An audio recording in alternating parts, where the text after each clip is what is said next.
everyone, Megan O. This is week 2 of our wealth building series. We are talking about the fundamentals, the basics of investing. And today's topic is which asset class is best for you. Now, if you heard last week, we talked about single family versus multifamily. Today, we're just going to kind of cover all those different asset classes that you can invest in lots of different ways.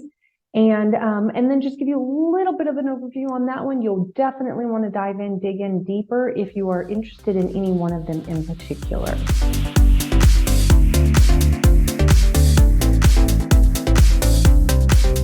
Okay, asset classes that you can invest in.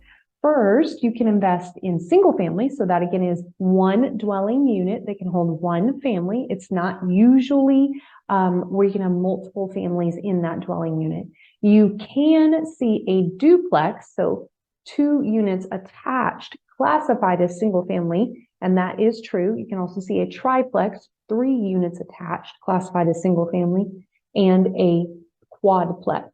So a 1 to 4 is all considered single family in the state of Texas. That is 1 unit up to 4 units is considered single family.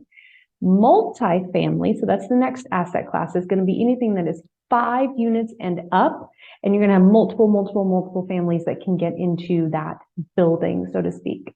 The next asset class might be commercial, and I'm very largely using that, but there's subcategories under it, such as warehouse, retail, so think of shopping centers and shopping strips, office space, so think of office buildings like the one I'm in currently, industrial, so think of warehouses, like wherever Amazon's warehouse is, that's industrial. And of course, anything that kind of is a general commercial, so maybe a gas station on the corner, maybe a retail mixed use type of strip. So maybe it has apartments and it has commercial retail, and maybe it also has office, so they call it mixed use. That's all under that umbrella of commercial, and you can invest in any of these categories. Now, another category that I want to touch back on that has subcategories is single family. So within single family, you can kind of pull it down into, do I want to flip properties, which means you pick up distressed properties that need renovation and any improvement in order for you to sell it at top dollar? Or do I want to hold properties, which means you're buying it and you're keeping it, but you're doing something with it? And that's where we get a couple more subcategories. Long-term rental, so that would be 12-month minimum lease, maybe longer. Short-term rental could be a short-term like turnover, maybe every 2, 3, 4 months, and maybe it's like executives type spaces.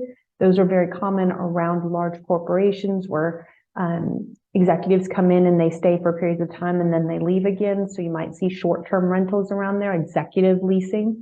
And then there's Airbnb rentals or vacation rentals. These are going to be secondary homes or homes specifically purchased to be rental properties for vacation type purposes and high turnover. So your stays might be 5 to 7 days. They might be 3 or 4 days kind of a thing, but they call them the Airbnb or vacation rental category.